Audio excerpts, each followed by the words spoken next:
Hi everyone, welcome to the Loophead. Today in this video we'll be solving June Leetcode challenge and the question for today is range sum query 2D immutable.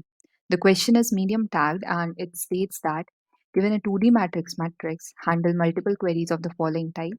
Calculate sum of the element of matrix inside the rectangle defined by its upper left corner, row 1, column 1, and lower right corner, row 2, column 2. Implement the numMatrix class numMatrix int of matrix, which initializes the object with the integer matrix in some region int row 1 in column 1 int row 2 in column 2, returns the sum of the element of matrix inside the rectangle defined by its upper left corner row 1 column 1 and lower right corner row 2 column 2. So we would be given a matrix, a 2D matrix, in which we would be given two indexes. That is the upper left corners indexes and lower right corners indexes. We have to find the sum of all the elements that are falling within these indexes. So in the first example, as we can see, the input is given in the form of num matrix, some region, some region. Now, this some region would be taking four parameters. That is the starting index of the sum of the region and the ending index of the sum of the region. That is the starting index of upper left corner and the ending index of lower right corner. So here in the first example, this is the matrix that we would be given as shown in the image, and the sum of region function is called, and it is called for 2143. That is the index at 2 comma 1 and 4 comma 3. We have to find the sum of all the elements that lie within 2 comma 1 and 4 comma 3. That is at 2 comma 1 we have this 2, then at 4 comma 3 we have this in the last row and the last second index of the column we have this 0. So all the elements within this rectangle, that is 201, 101 and 030, we'll have to add these elements and return it. So our answer should be 2 plus 1 plus 1 plus 1 plus 3 and all the 0 also. So it would return 2 plus 1 which is 3, 3 plus 1 which is 4, 4 plus 1 which is 5, and 5 plus 3 which is 8. So in our first case, the answer would be 8. Now for the second region, we have 1, 1, 2, 2. That is starting from index 1, 1 and ending at index 2, 2. So at 1, 1 we have 6, at 2, 2 we have 0. And the rectangle formed is this one, 1, 1, 1, 2, 2, 1 and 2, 2. So all the elements are 6, 3, 2 and 0. We have to sum it all up and it would give us 6 plus 3 plus 2 plus 0, which is 11. So the next answer of this region would be 11, and the next sum region that we wish to get is 1, 2, 2, 4. That is the element present at 1 comma 2, which is 3, and ending at 2 comma 4, which is 5. So the rectangle formed is this one, 1 2 1 3 1 4 2 2 2 3 2 4. So all the elements are 3 2 1 0 1 5. Adding them up, we have 3 plus 2 which is 5, 5 plus 1 which is 6, 6 plus 0 is 6, 6 plus 1 is 7, 7 plus 5 is 12. Hence our answer for this region would be 12, and hence it is here. So how are we gonna approach this problem? The first approach that you may be able to come up with is that we may start from the upper left corner indexes and start adding all the elements until we reach the lower right corners indexes. So like we'll use two nested loops. Like we'll start traveling from the row until we reach the max column, that is the desired column, and we'll just end up adding up all the elements until we reach the last index of the lower right corner. So once we reach and we return the sum, that's the basic naive approach. But in order to optimize it, or like in order to pass all the cases, uh, we need some more like better solution for this.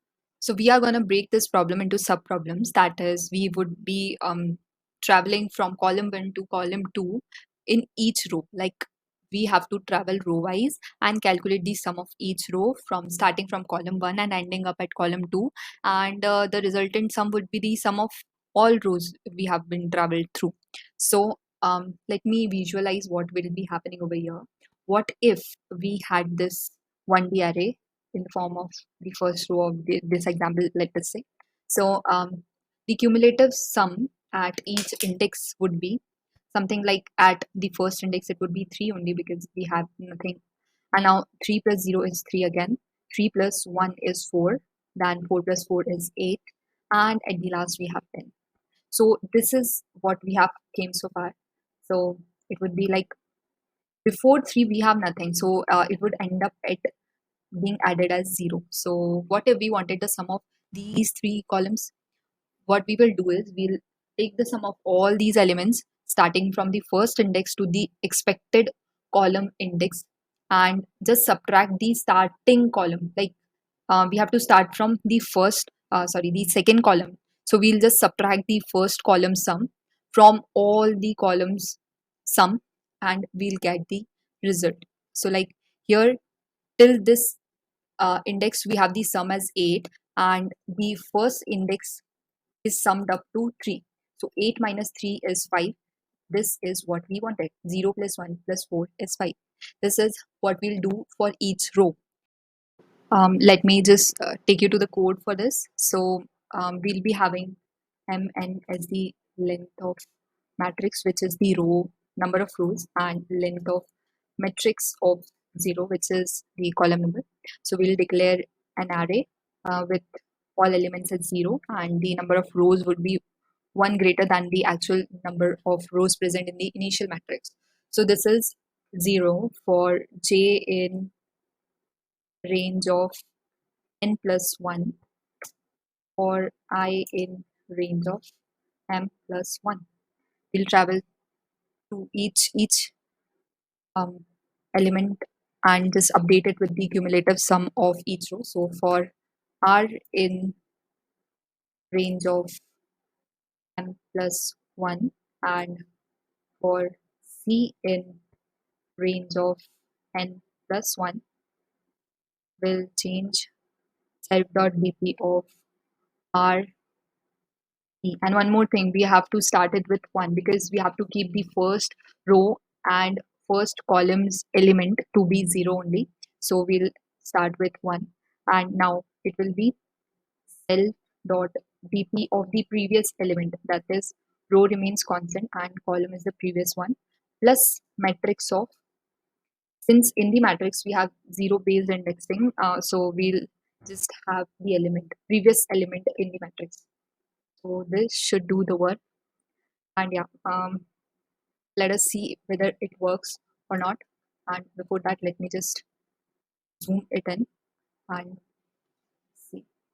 So we have this. Let me just print what actually is happening in the array. So print array.bp, whether it is working or not. Let us see. Um, yeah, so we are getting cumulative sum at each indexes. So yeah, this is pretty much better than what we have thought. Okay, so now we'll call this matrix, and now we'll do the actual summing up. Okay, so we'll write the function for the sum region. Okay, we'll just complete it.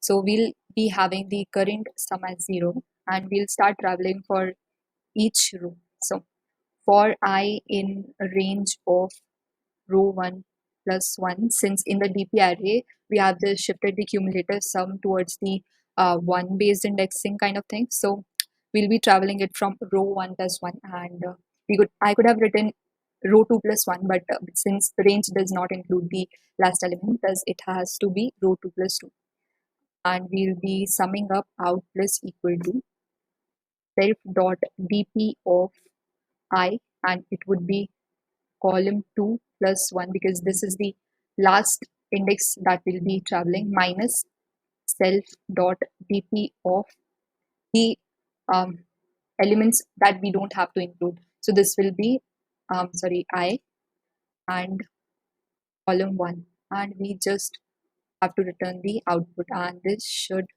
pretty much do the work, I guess. Yes, so this is our code, and this should work for all the test cases. Let us submit it and see whether it works or not. and it, the time complexity for this would be O of n plus n. Okay, so we have submitted this, and this should work for all the test cases, I guess, and our daily challenge has also completed. But instead of this, we can also do this in O of 1 complexity. So the approach for that would be, instead of just summing it for a particular row or for each row, we would be cumulatively summing all the elements until that row as well as the column. Like we would be cumulatively summing rows as well as column for a particular index. So to do that, we will just manipulate some code over here. So we just add self dot dp of r minus 1 and c, and we'll have to remove the overlapped element. So it would be self dot bp of r minus 1 and c minus 1. That is, uh, if we are at 6, so the overlapped element here would be 3. Like we'll be removing this above row and the column, and also the overlapped element that is present at the row just above it and the column just before it. So this would do the work. Let us try to print what it does, and let me just comment it out and see what is the output for it. Okay, so it is giving us what we expected. So this is the cumulative sum over row as well as the column. Now, in order to get what we are expecting as our answer, we'll have to write return self dot dp of, first we'll call it for row 2 plus 1, which is in the dp, and column 2 plus 1.